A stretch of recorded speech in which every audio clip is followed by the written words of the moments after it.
Segera kita ikuti Sepekan Warta Karanganyar.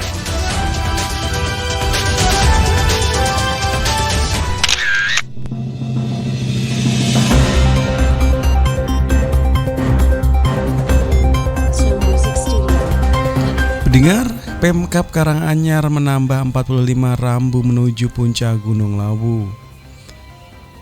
Peringatan Hari Kemerdekaan Republik Indonesia di Gunung Lawu selalu menjadi magnet bagi para pendaki. Mengantisipasi lonjakan aktivitas pendakian, pengelola bergerak cepat melakukan pembenahan infrastruktur dan penataan regulasi keselamatan. Salah satu langkah yang krusial yang dilakukan adalah pemasangan 45 titik rambu petunjuk arah baru di jalur Ceto dan jalur Cemoro Kandang. Dua jalur ini dikenal sebagai rute favorit sekaligus memiliki karakteristik medan yang cukup menantang. Direktur Utama PUD Aneka Usaha Karanganyar Samidi selaku pengelola menjelaskan, penambahan rambu difokuskan pada persimpangan serta area-area rawan atau blind spot.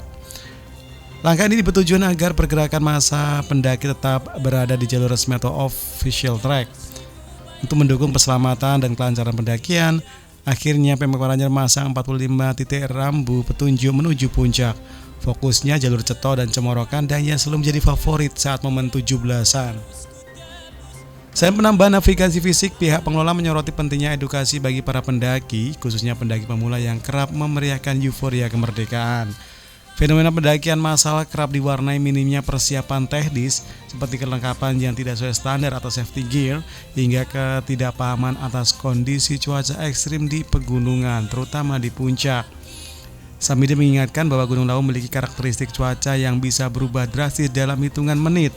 Ancaman hipotermia, penurunan suhu tubuh secara drastis, serta dehidrasi menjadi perhatian khusus petugas di lapangan. Untuk memperkuat pengawasan, pihaknya juga mengintegrasikan sistem pendataan berbasis digital dan setiap pendaki kini diwajibkan melakukan registrasi dan pengisian formulir elektronik sebelum melakukan pendakian khusus. Sahabat Swiba, Bupati Karanganyar Robert Istanto secara resmi membuka pendidikan dan pelatihan diklat calon pasukan pengibar bendera pusaka Paskibraka Kabupaten Karanganyar tahun 2026 di halaman Sekretariat Daerah Kabupaten Karanganyar, Senin 27 Juli 2026. Terdapat 76 pelajar terbaik dari 21 SMA, SMK atau MA sederajat di Kabupaten Karanganyar yang telah dinyatakan lolos seleksi. Peserta terdiri dari 46 siswa dan 30 siswi. Dari total peserta tersebut, satu peserta terpilih mewakili Kabupaten Karanganyar untuk mengikuti diklat Paskibraka di tingkat Provinsi Jawa Tengah yang dimulai 3 Agustus 2026 mendatang. Bupati Robert mengatakan, menjadi anggota Paskibraka merupakan sebuah kehormatan dan amanah besar. Dia mengingatkan para peserta bahwa tugas Paskibraka tak hanya terbatas pada baris berbaris dan pengibaran bendera saja. Robert meminta seluruh peserta mengikuti proses latihan fisik, mental, dan kedisiplinan yang sungguh-sungguh. Pembelengan selama diklat diharapkan membentuk karakter, integritas, dan jiwa Pancasila yang berguna bagi peserta dalam kehidupan masyarakat. Dalam kesempatan tersebut, Bupati juga menyampaikan apresiasi kepada jajaran pelatih dari Kodim 0727 Karanganyar, Polres Karanganyar, Purna Paskibraka Indonesia atau PPI, serta panitia atas kolaborasi dalam membina calon anggota Paskibraka. Ketua Panitia Diklat Paskibraka Karanganyar, Kus Biantor menjelaskan, pelatihan akan berlangsung mulai 28 Juli hingga 16 Agustus. Latihan digelar setiap pukul 6.30 hingga 15 berpusat di alun-alun Karanganyar dan Aula Masjid Agung Madaniyah sebagai base camp peserta. Pendengar, Karanganyar masuk peringkat terendah dalam hal konsumsi ikan di Jawa Tengah. Pendengar, angka konsumsi ikan di Kabupaten Karanganyar saat ini masih memprihatinkan. Berdasarkan data Dispertan PP Karanganyar, tingkat konsumsi ikan terhadap daerah warga Bumintan Pari mencapai 14 kg per kapita per tahun. Hal ini menempatkan Karanganyar di urutan keempat rendah dari bawah seprovinsi Jawa Tengah dalam konsumsi ikan. Untuk itu, Pemkab Karanganyar menggelar kampanye Gemar Ikan atau Gerakan Masyarakat Makan Ikan di Desa Wolorejo, Jatioso, Senin 27 Juli. Kegiatan ini menyasar langsung balita penderita stunting dan kader PKK sebagai benteng ketahanan pangan keluarga. Kepala Dispertan PP Karanganyar, Feriana Dwi Kurniawati menjelaskan, intervensi difokuskan pada desa-desa lokasi fokus stunting mengingat keterbatasan anggaran daerah. Konsumsi ikan masyarakat baru 14 kg per kapita per tahun, sementara rata-rata Jawa Tengah sudah 16 kg dan nasional jauh di atasnya. Melalui program ini membagikan 100 paket olahan ikan dari APBD serta 100 paket budidaya ikan dalam terpal bundar hasil kolaborasi dengan Bank Indonesia. Paket bantuan APBD terdiri atas makanan olahan bernutrisi seperti nugget ikan, bakso ikan, dan lele frozen. Sementara bantuan dari Bank Indonesia sejumlah 100 unit terpal bundar, 8.000 ekor bibit ikan lele, 80 ekor per paket, 800 kg pakan lele, serta 300 polybag bibit cabai untuk mendukung pengendalian inflasi dengan pemanfaatan perkarangan sekitar. Paket budidaya tersebut dibagi secara proporsional, 50 paket untuk kader PKK dan 50 paket untuk keluarga balita penderita stunting di Desa Wonorejo. Ferdinand menambahkan, guna memastikan keberlanjutan program, hasil budidaya ikan lele dan pemanfaatan perkarangannya akan dilombakan 3 bulan mendatang setelah masa panen. Rumah milik tanam warga Dusun Jatimulyo RT 2 RW 19 Desa Kedung Juru Kecamatan Mojogedang Kabupaten Karanganyar ludes dilalap api pada hari Selasa pada tanggal 28 Juli 2026. Dan kebakaran diduga dipicu oleh cucu korban yang bermain korek api hingga kobaran api membesar dan menghanguskan bangunan beserta harta benda di dalamnya. Dan tidak ada korban jiwa dalam peristiwa tersebut, namun dari kerugian material diperkirakan mencapai puluhan juta rupiah. Dan dari Kepala Seksi Damkar Satpol PP Kabupaten Karanganyar yaitu adalah Danang Kusuma Wardana mengatakan laporan adanya kebakaran diterima oleh petugas pada pukul 11.23 waktu Indonesia Barat setelah menerima laporan dari warga yang bernama Agung dan petugas pun langsung menuju ke lokasi. Dan berdasarkan hasil pemeriksaan awal dan dari keterangan saksi, kebakaran bermula sekitar pukul 11:10 dan saat itu salah satu seorang cucu korban diduga bermain korek api dan membakar kertas di ruang tamu. Dan hasilnya dari percikan api kemudian menyambar gorden dan meja sebelum dengan cepat membesar dan merambat ke bagian rumah lainnya yang dipenuhi oleh material yang mudah terbakar. Adapun dari warga yang mengetahui kejadian tersebut berupaya memadamkan api menggunakan beberapa peralatan seadanya sambil menunggu petugas damkar untuk menuju ke lokasi tersebut. Dari Kepala Pelaksana BPBD Kabupaten Karanganyar yaitu adalah Sugiharto mengatakan rumah berukuran sekitar 12 meter kali 8 meter itu mengalami kerusakan berat. Selain bangunan, ada juga berbagai barang berharga milik korban turut hangus terbakar. Dan meski kerugian material cukup besar, dari Sugiharjo mengatakan tidak ada korban jiwa maupun korban luka. Dari Tanam berhasil menyelamatkan diri sebelum kobaran api membesar. Warisan Budaya Karanganyar mendapat payung hukum negara. Batik tulis Grilayu resmi mengantongi sertifikat pendaftaran indikasi geografis dari Kementerian Hukum.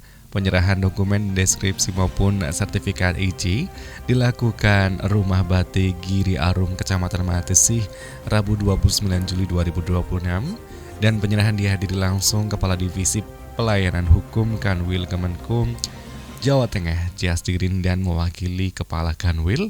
Penetapan ini menegaskan batik tulis Grilayu sebagai kekayaan intelektual komunal khas Karanganyar yang memiliki reputasi, mutu, dan karakter historis tinggi. Ini bukan sekedar seremoni, dan ini adalah wujud nyata kehadiran negara melindungi warisan tradisi, sekaligus mendongkrak perekonomian warga. Menurutnya dengan status IG sendiri, nilai ekonomi batik Grilayu akan naik.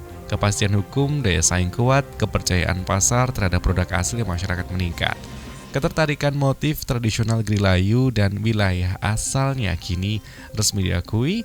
Statusnya juga sekaligus membentengi para perajin dari ancaman klaim pembajakan motif oleh pihak yang tidak bertanggung jawab, sekaligus membuka akses pasar lebih luas. Di sisi lain, perwakilan Direktorat Jenderal Kekayaan Intelektual DJKI Gunawan menyoroti sejarah panjang batik di Matesih. Wakil Bupati Karanganyar Ade Eliana bergerak cepat menindaklanjuti instruksi Kepala Badan Gizi Nasional Wikian Sudaryono terkait pelaksanaan program makan bergizi gratis MBG selaku Ketua Satgas Percepatan MBG Karanganyar Ade menggelar inspeksi mendadak sidak ke sejumlah satuan pelayanan pemenuhan gizi SPBG wilayah Karanganyar pekan ini, dan sidak tersebut juga dilakukan untuk memastikan seluruh dapur SPBG berbenah terkait dengan optimalisasi dan penjaminan standar gizi kebersihan makanan bagi penerimaan manfaat. Selain faktor pemenuhan gizi, Ade menekankan program MBG ditargetkan mampu menggerakkan roda perekonomian warga lokal. Dengan layaknya perputaran ekosistem, terutama bahan baku produksi, penyerapan hasil pertanian, peternakan hingga UMKM, maka hasil panen masyarakat melimpah dan harus siap juga dan bisa terserap di dapur-dapur SPBG, terang dari Ade Ediana. Kendati terus mengawal dan juga proses operasional di lapangan, Ade mengaku pelaksanaan program skala besar ini juga memerlukan adanya perbaikan supaya lebih baik, dan pihaknya berkomitmen selalu untuk terus mengevaluasi berkala di setiap SPBG. Hal ini guna menjaga kualitas, transparansi. Sementara Wakil Bupati mengajak rekan-rekan media serta seluruh elemen masyarakat Karanganyar untuk aktif melakukan pengawasan. Dan ia membuka pintu pelaporan jika ditemukan dapur SPBG yang bermasalah atau tidak sesuai dengan standar. Melayang di udara sambil menyaksikan hamparan hijau lereng Gunung Lawu menjadi pengalaman seru yang ditawarkan wisata para layang di Kecamatan Ngargoyoso, Kabupaten Karanganyar. Sensasi memacu adrenalin itu pun juga semakin diburu wisatawan, terutama di kalangan muda. Bukan sekedar menikmati pemandangan, pengunjung diajak merasakan sensasi lepas landas dari puncak bukit, melayang mengikuti arah angin, hingga mendarat dengan mulus di area khusus yang telah disiapkan. Perpaduan antara tantangan, keindahan alam, itulah yang membuat wisata para layang di lereng Gunung Lawu diminati, terutama oleh wisatawan yang juga ingin mencari pengalaman baru. Pengelola wisata Perlayang Ngargoyoso, Andrian Prianto, dan dengan akrab didit mengatakan minat masyarakat terhadap wisata terus meningkat. Kondisi tersebut juga terlihat dari jumlah penerbangan yang melonjak pada musim liburan, terutama ketika cuaca cerah dan kecepatan angin berada dalam kondisi ideal. Saat kondisi masa libur weekend bisa melayani 30-40 penerbangan, serta cuaca alhamdulillah mendukung, ungkapnya, dan aktivitas juga berjalan dengan lancar. Menurutnya, tingginya jumlah kunjungan tidak hanya memberikan dampak positif bagi pengelola, tetapi juga menggerakkan roda perekonomian masyarakat di sekitar kawasan wisata. Wisatawan yang datang umumnya juga memanfaatkan jasa kuliner, penginapan, destinasi wisata lain di kawasan Ngargoyoso maupun juga Tawangmangu. Dan pada hari biasa, jumlah pengunjung memang tidak sebanyak saat musim liburan. Namun hingga akhir pekan jumlah wisatawan meningkat mendekati dari periode ramai. Kemudian, Didi juga menjelaskan sebagian besar pengunjung justru berasal dari luar Kabupaten Karanganyar. Berasal diantaranya dari Semarang, Magelang, Daerah Istimewa Yogyakarta, Jawa Barat, Jawa Timur, Jakarta, dan mereka juga merupakan wisatawan yang sedang menghabiskan waktu liburan di kawasan lereng Gunung Lawu. Mayoritas wisatawan memiliki juga paket penerbangan tandem. Di antaranya yaitu pengunjung akan terbang bersama pilot profesional sehingga tidak memerlukan pengalaman maupun juga kemampuan khusus dalam olahraga perlayang. Selain melayani wisatawan, lokasi ini juga kerap digunakan sebagai tempat latihan bagi atlet maupun siswa para layang dari berbagai daerah. Telah kita ikuti Sepekan Warta Karanganyar.